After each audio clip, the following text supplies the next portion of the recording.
Welcome back from the break, everybody. 2 down this morning, 2 to go this afternoon. And it's my pleasure to introduce our next speaker, Dr. Mari Van Emmerik.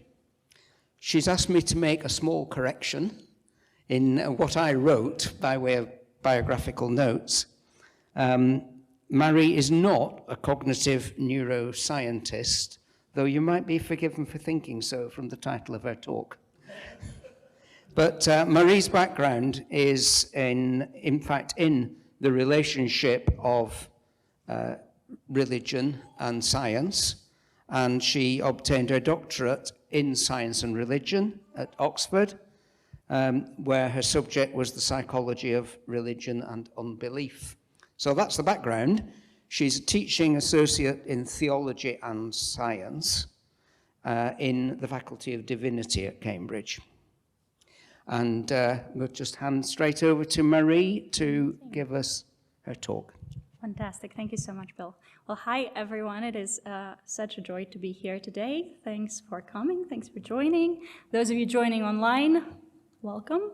Please think of any questions that you would like to add to the conversation during the Q&A. I am, in fact, coming to speak about embodied cognition, cognitive science, and its relationship to religion and faith. I am coming from a cognitive science background, so sort of bridging that into conversations about religion.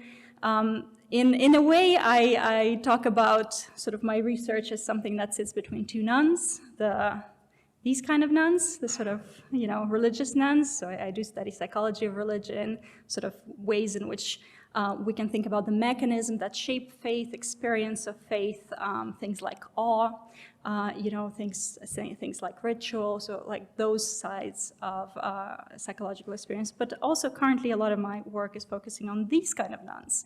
Sort of, again, these two bookends of my work, the non-religious that are called NONES, nuns, atheists. So sort of like what, again, from the perspective of psychology, cognitive science, is, kind of shaping that type of experience of rejection of faith.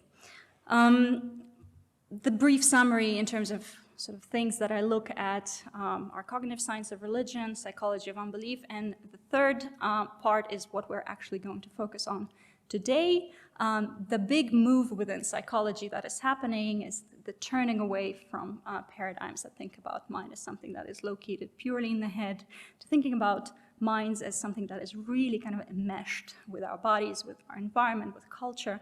And the interesting question, I think, for us to consider, all of us here, but just in general, I think, is how does that affect how we think about who we are? How does that affect how we think about our experience out there in the world? But importantly for the conversation in this room today, how does it affect how we think about our faith, right? How does that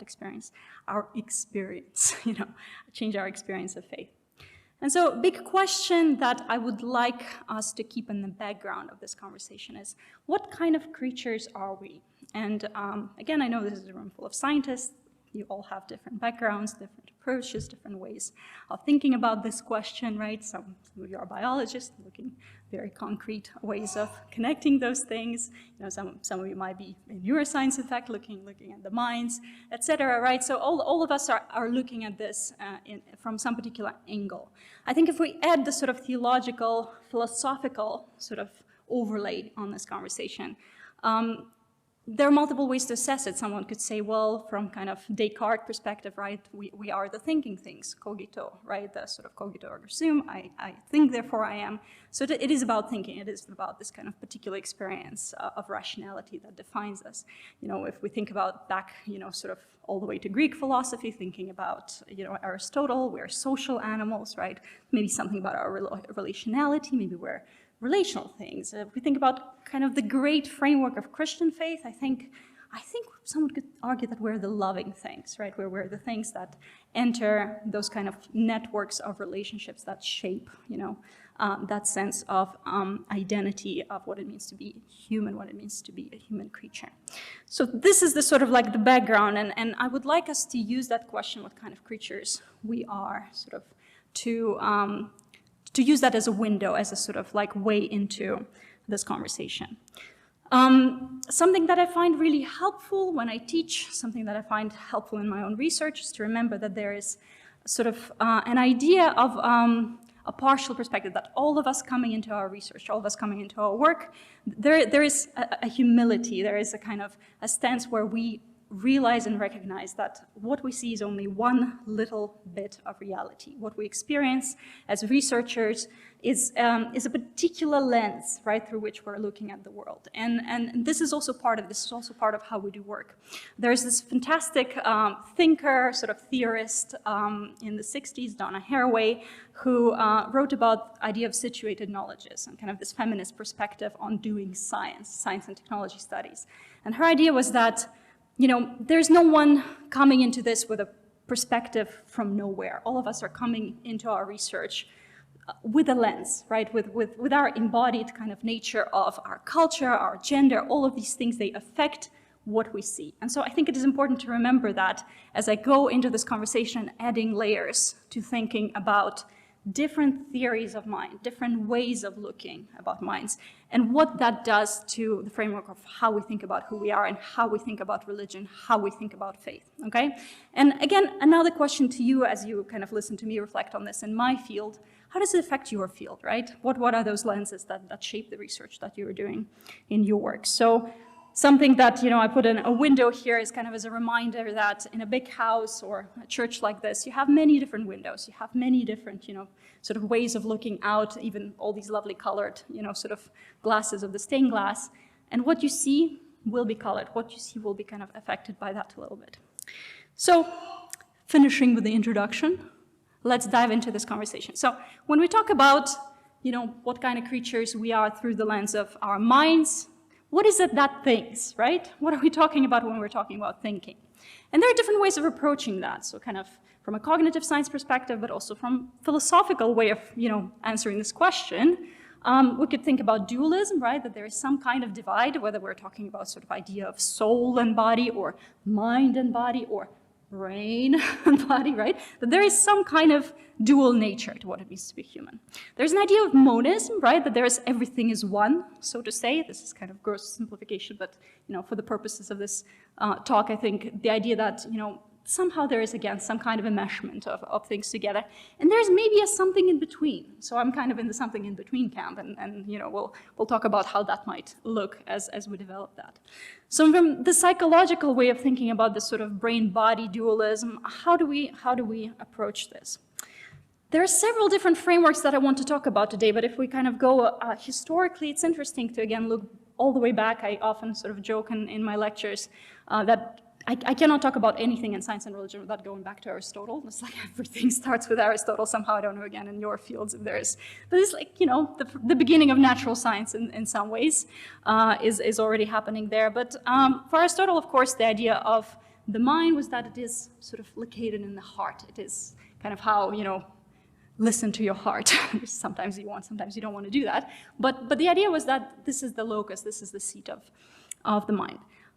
Early sort of attempts at cognitive science, psychological research, you know, started looking different directions with that. But if we move to the 20th century and sort of the beginnings of what we really call academic sort of field of psychology, the area of behaviorism, anyone familiar with sort of what that was all about? Yes, yes. So for a while dominated, really dominated psychological research. The two key names, what they call the grandfather of behaviorism, John Watson, and the father of behaviorism, B.F. Skinner, are the two sort of pillars of that way of thinking. And essentially, if you want to think what is behaviorism about, it's all of these experiments on like Pavlov's dog, right? Where you have this whole sort of idea of stimuli and reaction, you know, ring the bell, the dog salivates, like all of that, right? This is sort of a quick summary of what we're talking about when we're talking about behaviorism. The question here is, what about the mind, right? And the answer to that was, well, nobody cared. You know, the idea of what we're thinking about the mind was not really there. The metaphor, the ruling sort of like kind of representation of what we talk about when we talk about the mind was the idea that it's a black box. The black box, it is unknowable. What is in the black box, we don't know. We shouldn't even care, okay? So that kind of psychological approach to behaviorism was all about behavior. And the mind was, sort of shoved to the sidelines and left there. Now, an interesting caveat in all of that was that how behavior really happens. How do we think about sort of that whole development between stimuli and reaction? The idea was that everything we do is learned, right? We just kind of learn those connections. Even, language that we speak, the idea is that, again, your mother teaches you how to speak. As my 11-month-old is, in the background waving at us right now, can testify that this is not the way it works. That's not how it works, because it would take thousands of years for her to learn to string sentences together. That's how it was, which in fact, a man by the name of Noam Chomsky, cognitive scientist from Massachusetts at the time, pointed out. That was sort of his big contribution to the beginning of what is called cognitive revolution, cognitive revolution, was the idea that actually this doesn't work. This way of thinking about psychology, this way of thinking about the minds, something is missing here, something doesn't work here. And so his idea was that if we look at how language is acquired rather than learned, that there has to be something deeper going on in our minds. There have to be what he calls deep structures, so sort of the underlying grammars of what then all 6,000 of languages on Earth then have some kind of surface grammars reflecting that. And that was the very beginning of what we know now is a sort of traditional approach to cognitive science. The idea that rather than looking at stimuli and reactions, we look at some kind of inner structures, right? And we look at inputs and outputs that, instead of just looking at unknowable brain black boxes, we look inside the box. We look inside the head, and that's how we know what's going on. Now, the big metaphor that came with that was the metaphor of a computer, right? The idea of computation, and a big part of the whole framework of thinking about our minds was that they operate like computers on the input-output basis. And essentially that, instead of, sidelining the minds, now started sidelining the bodies, right? We kind of got into this place in the 1950s, which, lasts up until today, where psychology is not essentially really interested in bodies or culture, right? It is quite focused on the idea of kind of computation, what is happening in the head. Again, that is not unproblematic for many, many different reasons. If you're interested in this topic, there is a fantastic book by Raymond Tallis where he reflects on why, in fact, our minds are not computers. And there are many different reasons why they're not, of course.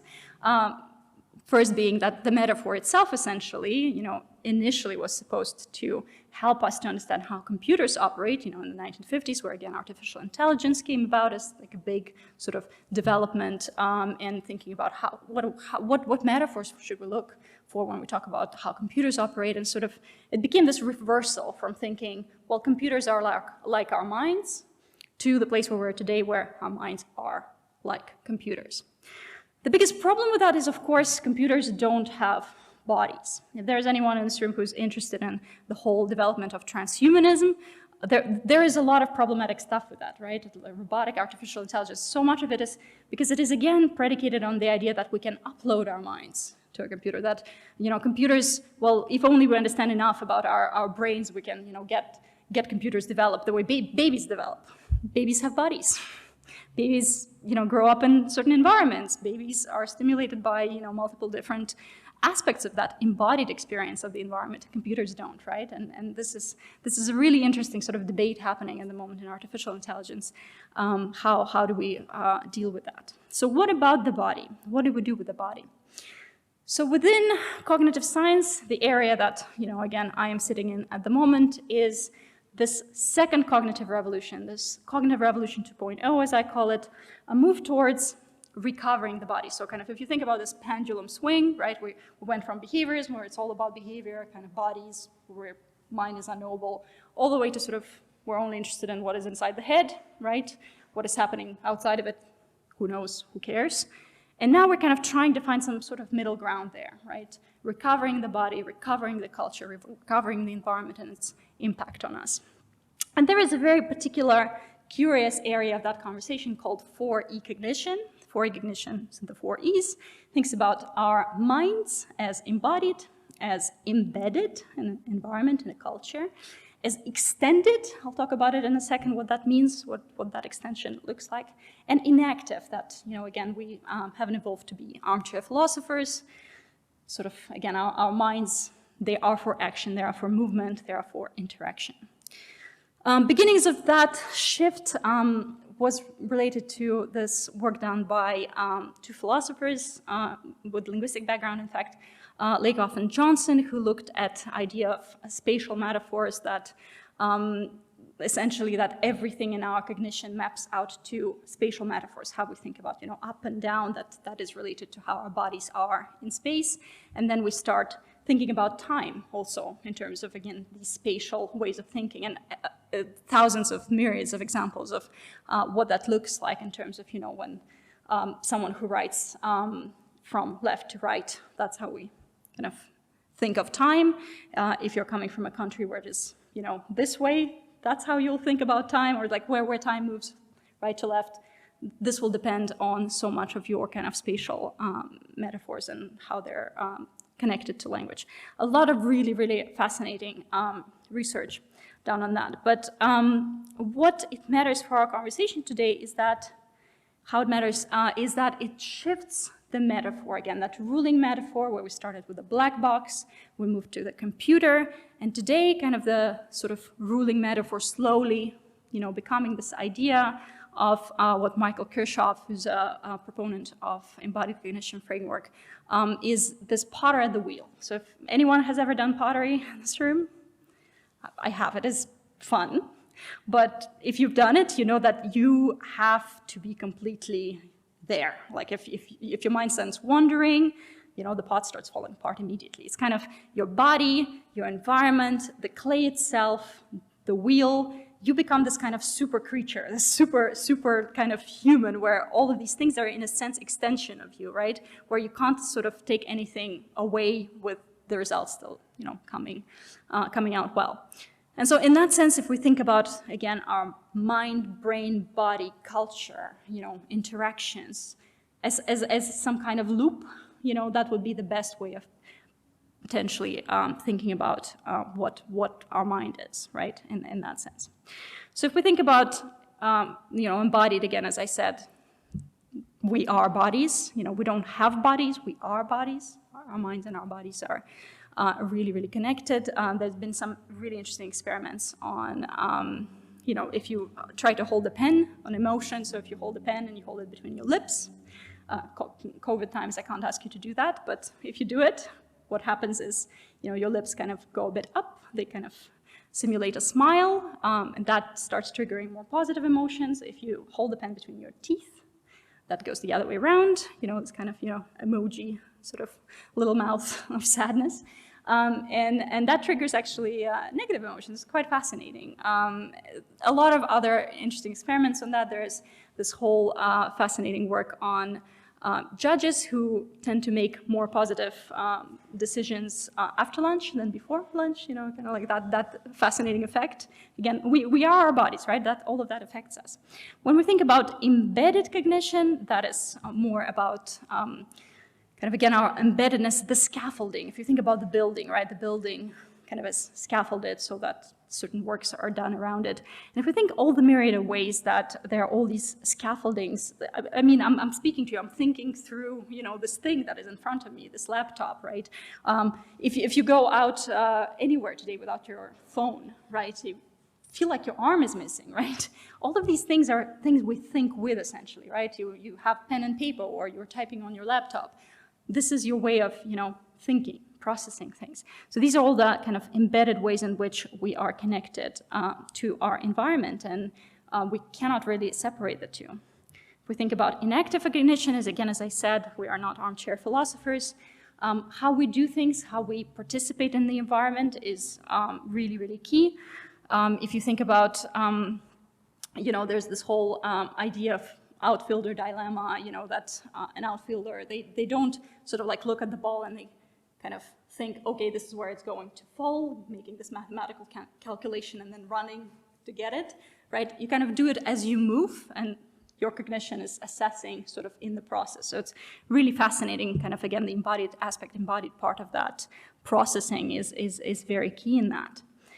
And finally, again, very briefly, I'm summarizing sort of lots of key ideas in these short examples, but thinking about extension, idea of extended cognition. There's this concept of a natural-born cyborg. Again, that all of us in a way are cyborgs already because we're using all of these different extensions that I mentioned earlier to think with, to do the job of, thinking and speed it up, because typing up something in your notes app on the phone, kind of is much faster.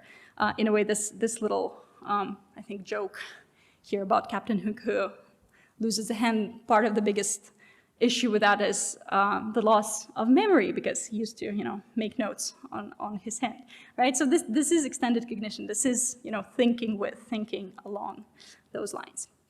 Great, so this is the first part of what I wanted to talk about, all of these different shifts, all of these different changes. What does that mean for religion? What does that mean for faith?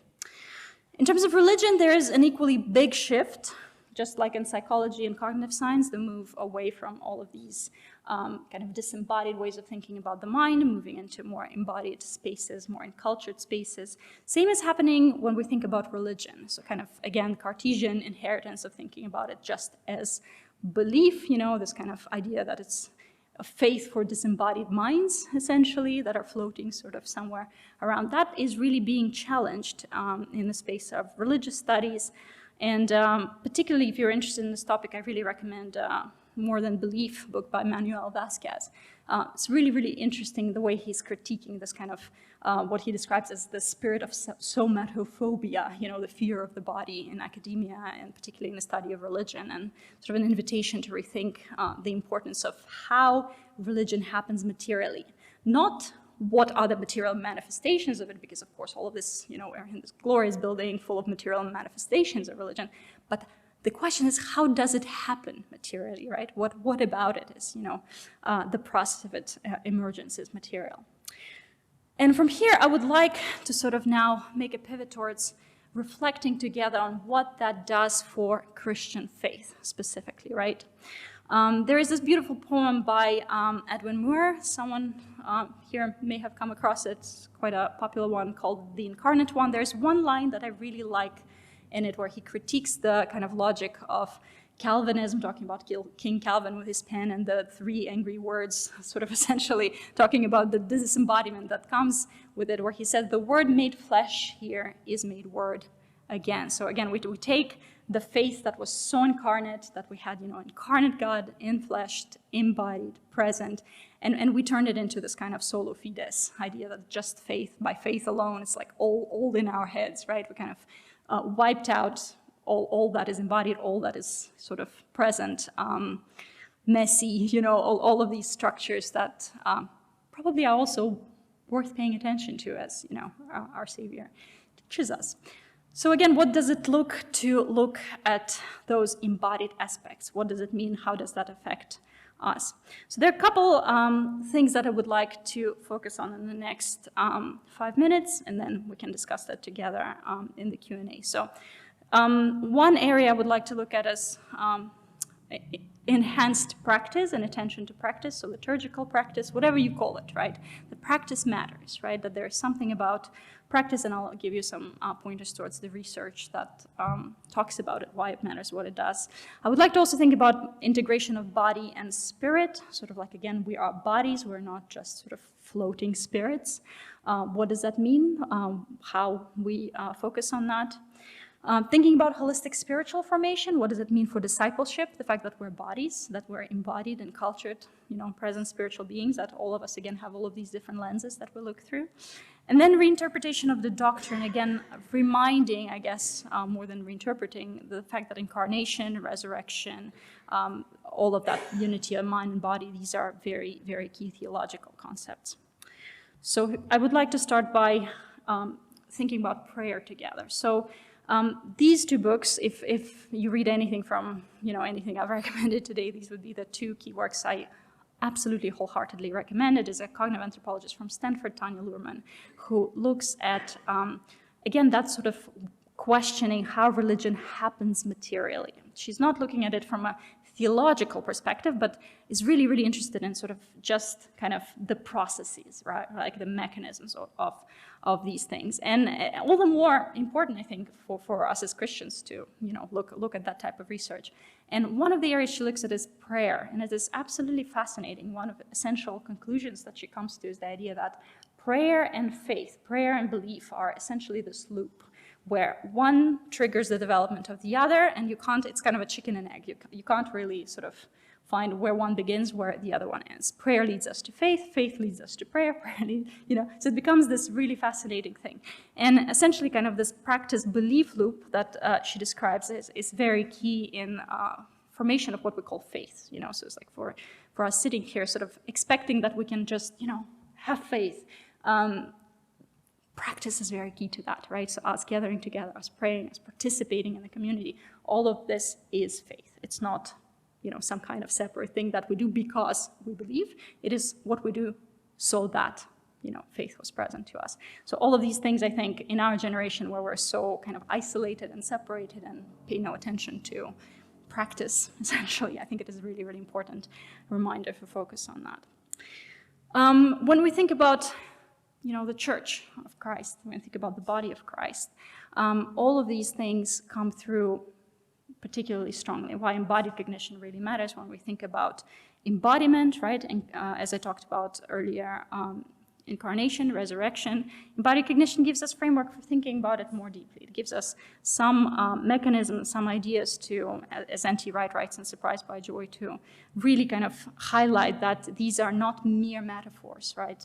Incarnation was not a metaphor, it was a real body, a real God coming to us with good reasons, to communicate something very deep about what it means to be human. And I think somewhere, somehow, we lose it, kind of we forget about the importance of that, and bringing that back is important. As I highlighted, the unity of the body and spirit, right? When we talk about spiritual practices, when we talk about holistic discipleship and spiritual growth, we can't just, again, feed the spirit. We need to feed the bodies as well, right? We all had lovely lunch here earlier. But there are certain ways in which we can bring our bodies into that participation in the ways of faith, right?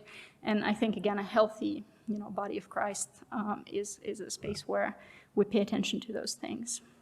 Embedded cognition, again, we're in the environment where, this building invites us to look up, right? It invites us to sort of like feel that spaciousness, that faith invites us into. We don't really pay a lot of attention to buildings. We don't really pay a lot of attention to architecture these days.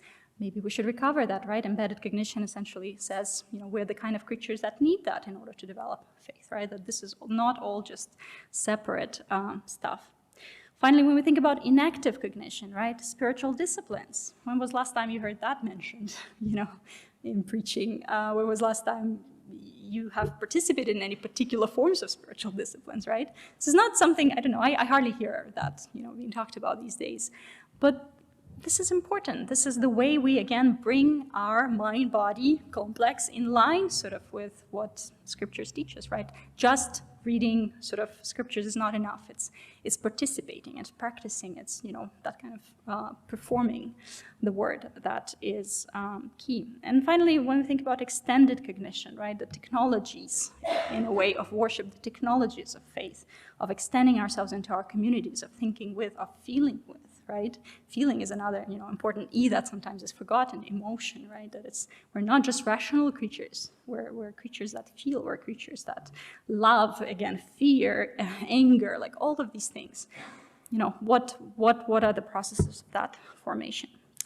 So this is kind of the jumping board for the conversation I would like to have together, perhaps in the Q&A, but the final sort of point I wanted to make is, again, come back to this idea of many maps, many windows. Today I've introduced several different maps, several different sort of windows of thinking about who we are, how we're shaped, how our minds, bodies operate in the environments that we're a part of.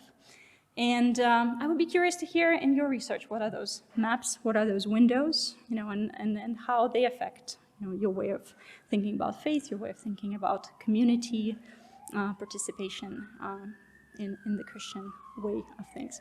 Thank you so much. Let's just jump into the Q&A.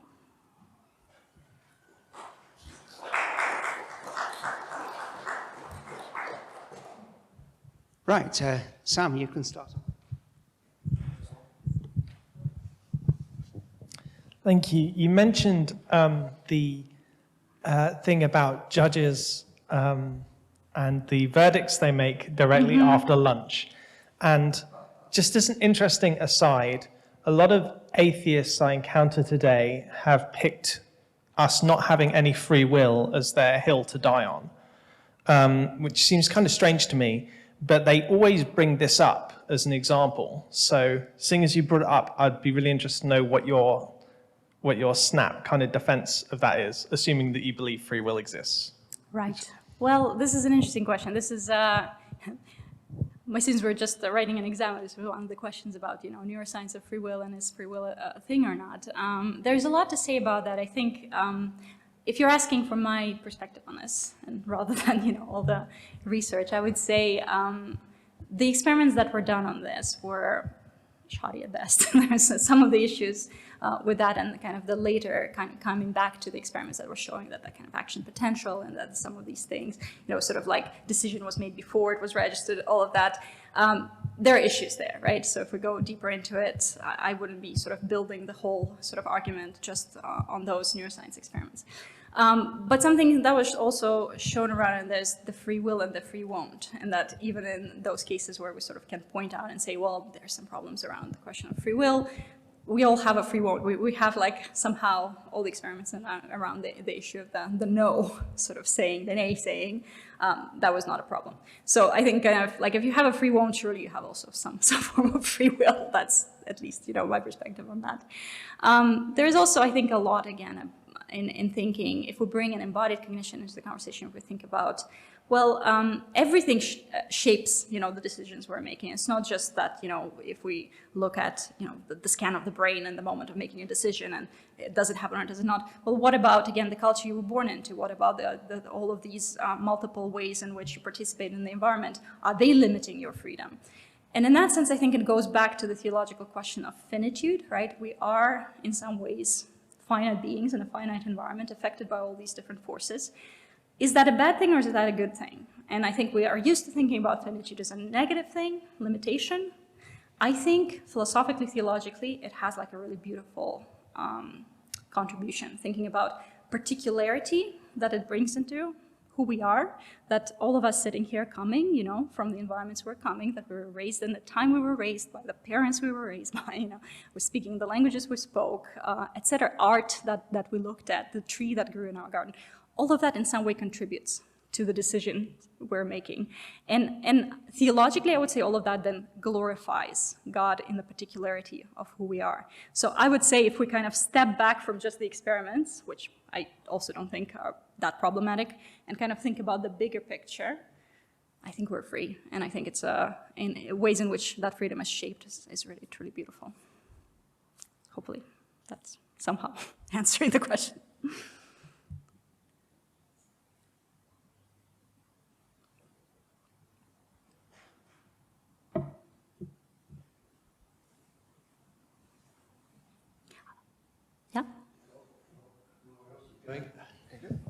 Yes, you raised a lot of questions. We're in the realm, I think, of dare I say the word, metaphysics here. I think part of your talk, you were talking about the mind, yes, the Cartesian mind-body thing. Actually, what I really want to talk about is the a priori. You didn't mention that word, but I think it's quite important. And I'm thinking of Locke, John Locke, who was a doctor, I think. Medical doctor. But anyway, as a philosopher, his famous pronouncement on that matter was everything's from experience. There's a tabula rasa, a blank slate on which your experience, your cognition is written. Well, there has to be a slate, so that's the dust we're made of. But I'm more Platonic and Kantian. Perhaps there is an a priori that perhaps inherent, you've got to be careful, those words are not exactly synonymous, but people use it. This is language, the fragility of language, as I say. But the a priori idea that there is a God, a universal power above, supernatural power, and also again, with mathematics, I think there are axioms that we believe in because there's no other possibility. They're still axiomatic, which are nothing to do with empirical science, except you relate that to mathematics.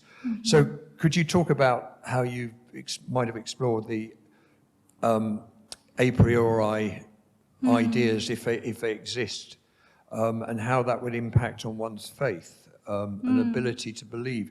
Because if we're made in the image of God, every man, woman, Homo sapiens should have that, surely.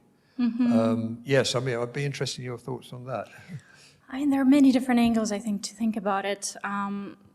The way it relates to some of my work in cognitive science of religion, so there's this whole field that looks at evolutionary implications of thinking about, belief, right? And it looks at how, again, our bodies in evolutionary history may have come to be developed in such a way that we have intuitions about God, right? So if you actually look at developmental psychology, you realize that unless, children are sort of educated out of faith, most babies, again, there is a good example of one developing right now, they develop some kind of intuitive, beliefs, quote unquote.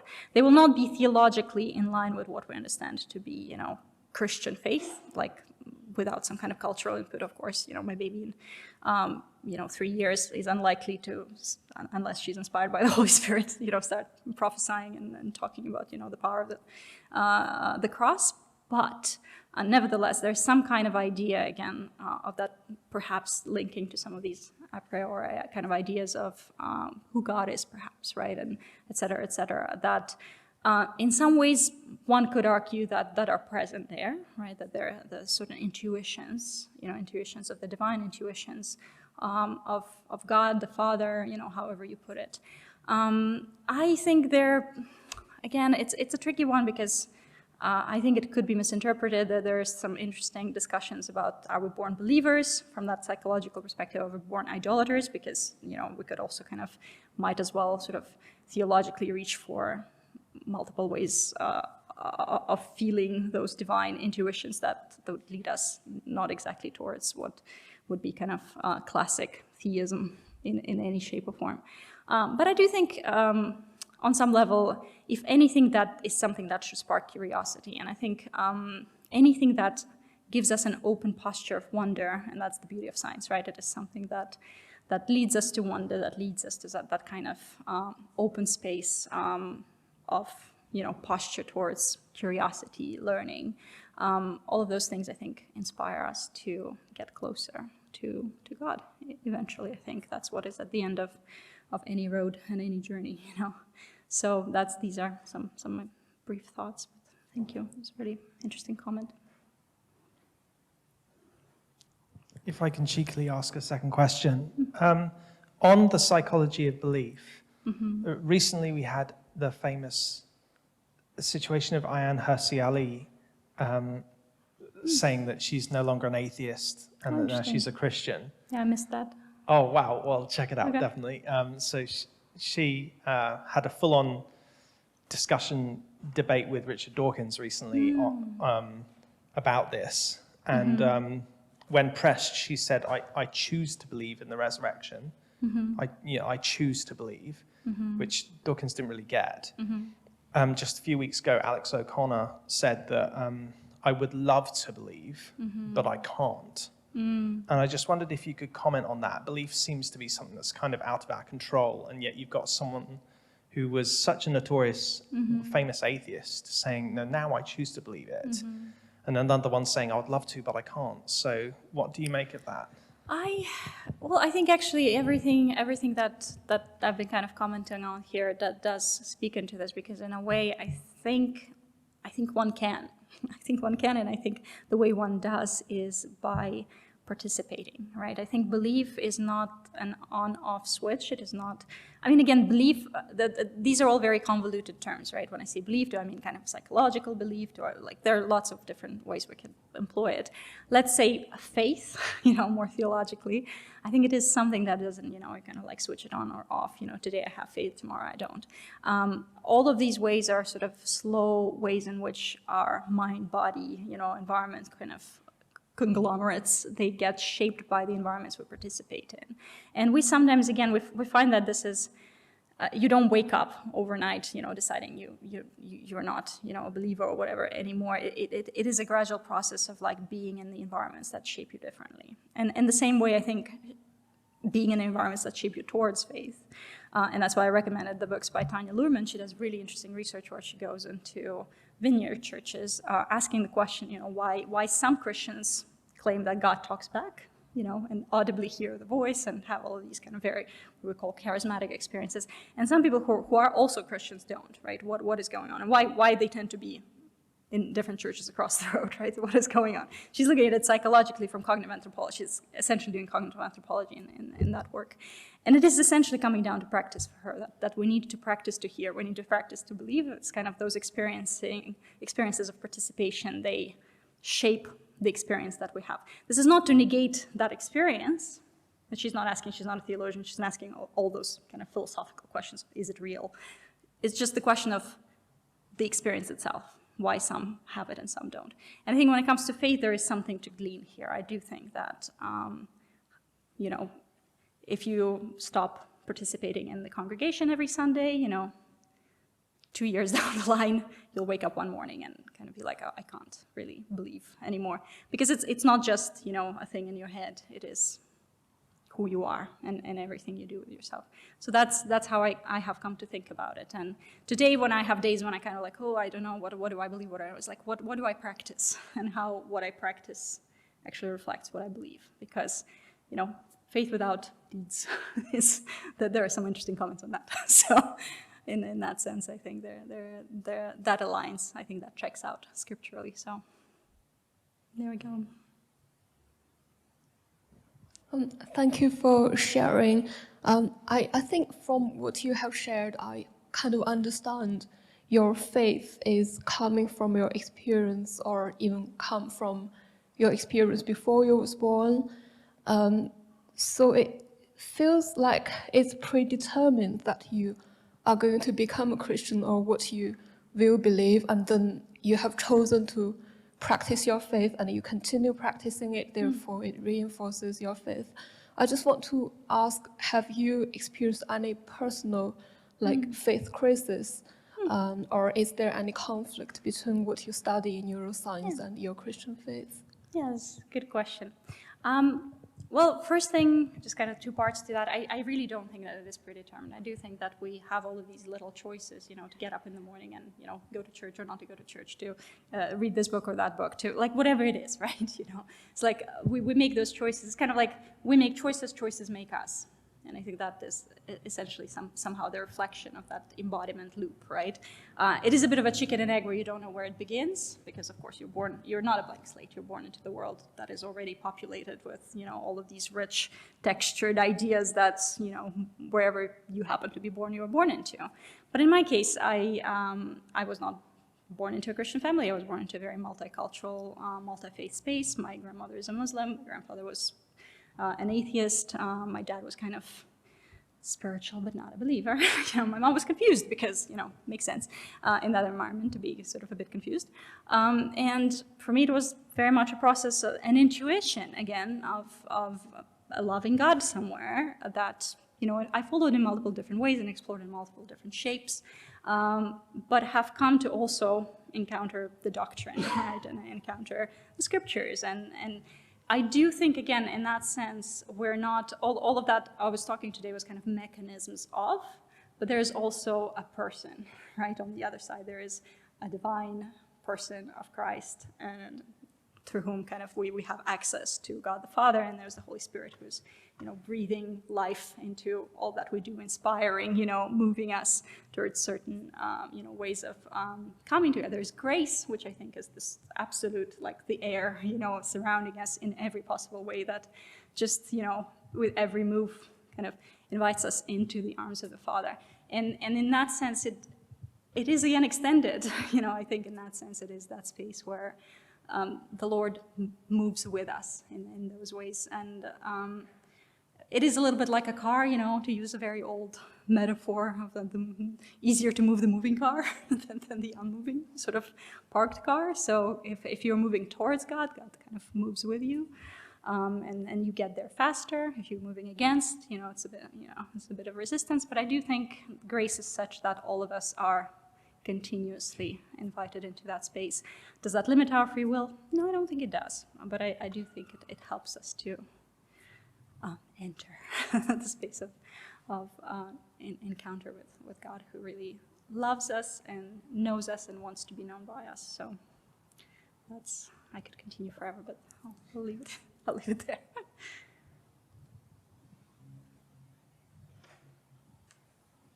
Brilliant. Deep questions, but we'll take a break now and have a tea break, come back for our final session afterwards. Thank you very much, Marie. Thank you so much. I'll be around for the tea break if you want to chat. You're going to be around now while we take the break in case you've got any other questions. You feel it's so much out of your depth you're embarrassed to ask in public, but you can ask her quietly. So, thank you very much.